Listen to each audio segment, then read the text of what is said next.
आप अपने संसार में इकलौते कर्ता हैं और शेष सभी दृश्य मात्र हैं। रिपीट करता हूँ, आप अपने संसार के एकमात्र कर्ता हैं और बाकी जो कुछ भी आप देख रहे हैं, जो भी लोग देख रहे हैं, वो सभी दृश्य मात्र हैं। ये बात थोड़ी सी अजीब लगती है, लेकिन यदि आपके जीवन में ये वाक्य उतर गया तो फिर मोक्ष आपके लिए एकदम, मतलब मोक्ष प्राप्त ही कर लिया आपने। ठीक है ना? मैं ऐसा बोल रहा हूँ, इसका ये मतलब नहीं कि मैंने भी इम्प्लीमेंट कर लिया हो। देखिए, किसी भी चीज़ को जो जानने की जो प्रक्रिया होती है, उसमें 3 अलग अलग स्टेजेस रहते हैं। पहला तो कोई चीज़ सुन लेना या कहीं पढ़ लेना, है ना, या भीतर एक विचार आ जाना। दूसरा ये होता है कि उस चीज़ को फिर अब लॉजिकली हम जान लें। ठीक है? जब लॉजिकली जान लिए तो फिर उसके बाद में उस विषय पे संशय नहीं रह जाता। तीसरा स्टेज होता है उसको अपने भीतर इम्प्लीमेंट करना। तो इम्प्लीमेंटेशन मतलब देखिए, तीनों स्टेजेस अपने आप में कठिन है। सुनना भी या किसी चीज़ को पढ़ लेना, वो भी एक भाग्य या संयोग से होता है। लॉजिकली उस चीज़ को समझने के लिए बहुत मेहनत चाहिए, और उस चीज़ को इम्प्लीमेंट करने के लिए, क्योंकि आपकी पूरी की पूरी जो बचपन से लेकर आज तक की जो प्रक्रिया रही है, वो सारी प्रक्रियाएं बदल जाती हैं। और क्योंकि अध्यात्म में सबसे बड़ी समस्या यही आती है ना कि आपने अपने बाल्यकाल से लेकर के आज तक जो कुछ जाना, उसके बाद में फिर पता चलता है कि नहीं यार, ये सब तो काल्पनिक था, ये सब मिथ्या था। तो अब इस चीज़ को भीतर तक के स्वीकार कर लेना, मतलब तार्किक रूप से समझ जाना, ये भी एक स्टेज है। लेकिन उसके बाद उसको व्यवहार में ले आना, ये बहुत कठिन काम होता है। ठीक है ना?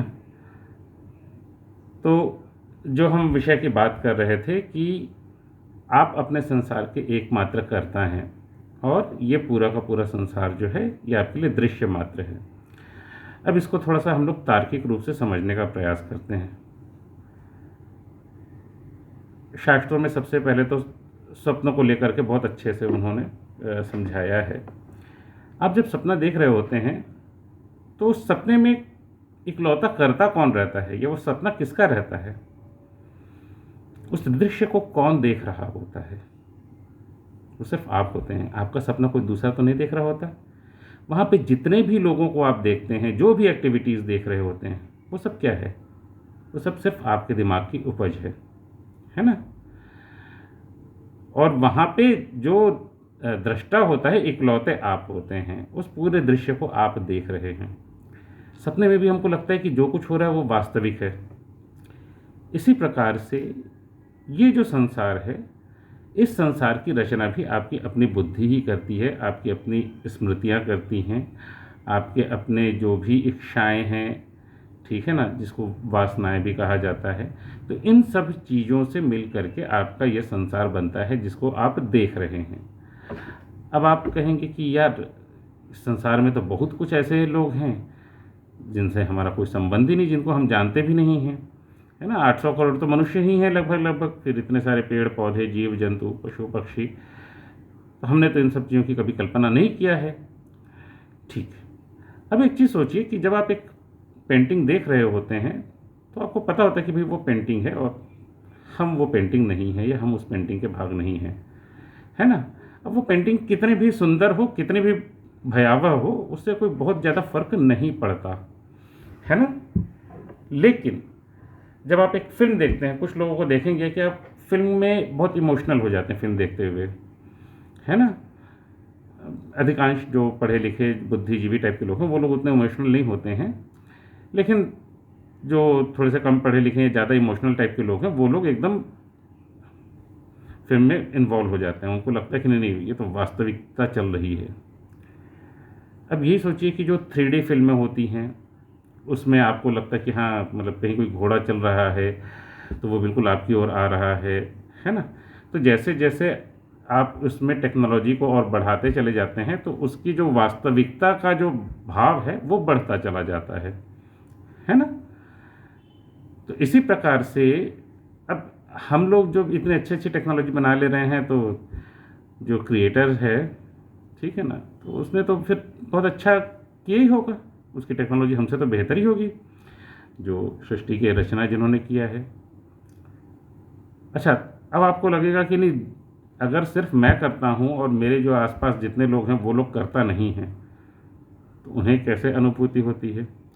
अब इसको एक चीज़ समझिए, ये एक बहुत कॉम्प्लेक्स टाइप का मैट्रिक्स है, जहाँ पे बहुत सारे अलग अलग लोगों की, मतलब असंख्य लोगों की जो दुनिया है, उन सभी को एक साथ एक जगह ला करके रख दिया गया है, जहाँ पर हमको ऐसा लगता है कि हम सभी एक दूसरे से इन्वॉल्व हैं, या ये सारी दुनिया एक दूसरे से इन्वॉल्व है।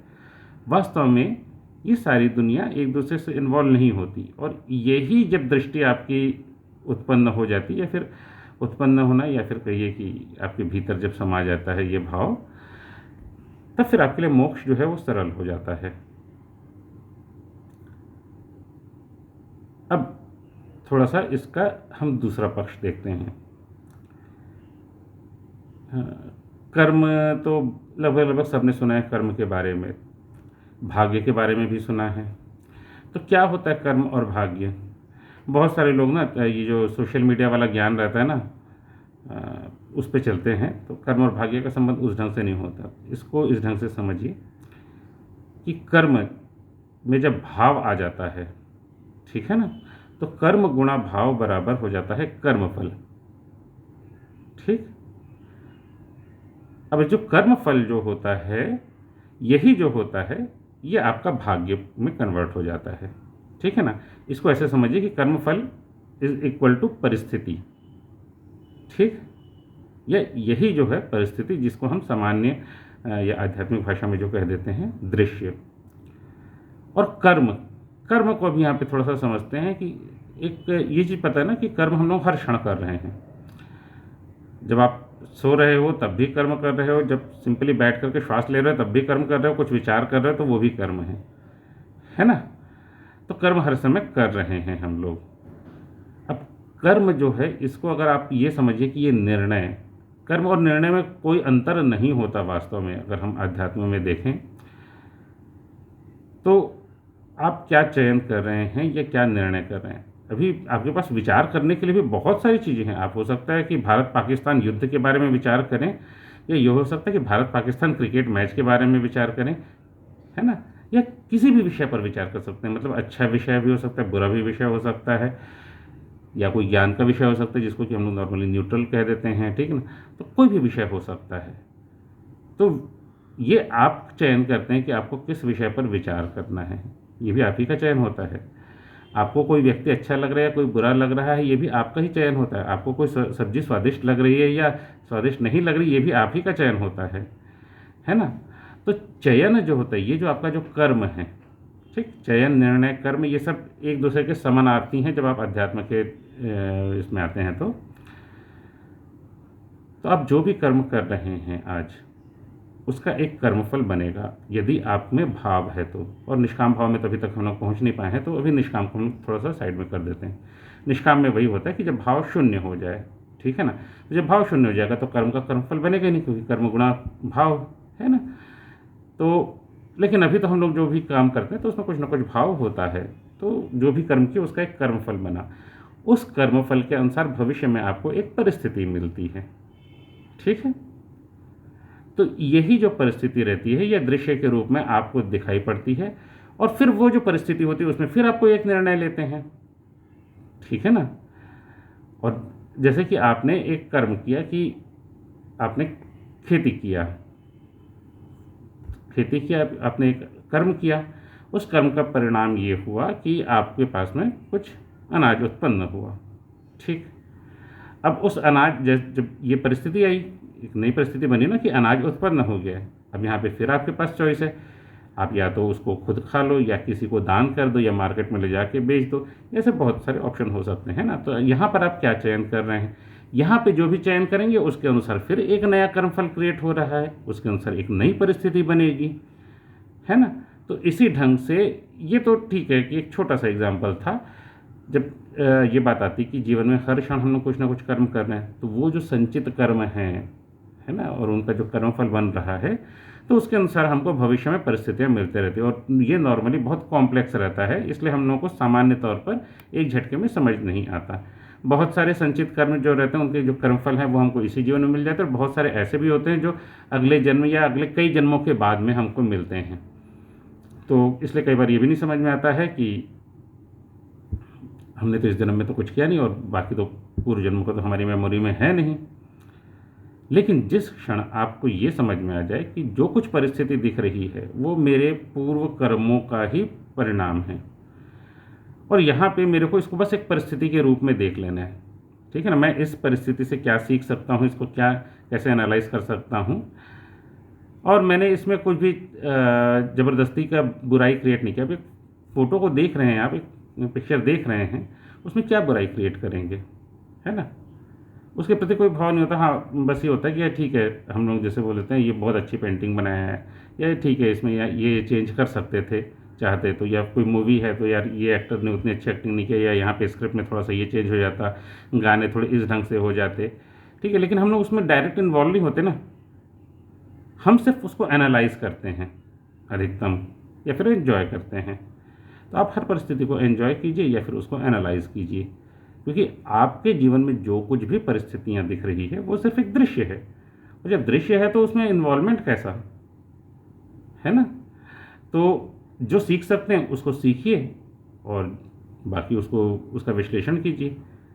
यदि इतना करने लग गए तो आपका कर्तापन जो है वो समाप्त हो जाएगा, और जब कर्तापन समाप्त हो गया, हम लोग वास्तव में क्या करते हैं, हम लोग परिस्थितियों को अपने अनुकूल ढालने का प्रयास करते हैं, है ना। समस्या यहाँ पर आती है, हमारे भीतर कर्तापन इतना कूट कूट के भरा है, या फिर अपना जो अहंकार जिसको बोलते हैं, अहंकार वास्तव में मतलब अध्यात्म में अस्तित्व को लेकर के अहंकार शब्द का प्रयोग किया जाता है। जैसे जब सांख्य दर्शन में पढ़ेंगे तो जो 24 तत्व हैं, तो उसमें आखिरी के जो 4 तत्व आ जाते हैं, जो मन बुद्धि चित्त अहंकार। तो यहाँ पे जो अहंकार है तो ये अस्तित्व को लेकर के है, और यही चीज़ सेम हम अपने व्यवहार में भी देखेंगे। जहाँ पर हम अहंकार की बात करते हैं तो वास्तव में हम क्या कर रहे हैं, हम अपने अस्तित्व का प्रदर्शन कर रहे हैं कि हम हैं, मैं हूँ, है ना। ये भाव रहता है ना, तो मैं इस चीज़ को बदल सकता हूँ, तो जो मैंपन जो है, ठीक है। और अगर हम एकदम दृष्टा वाले भाव में आ जाएं कि ठीक हम आराम से देख रहे हैं, ठीक है ना, दृष्टा तो वैसे ही है, सपना भी देखते हैं तो दृष्टा ही है ना।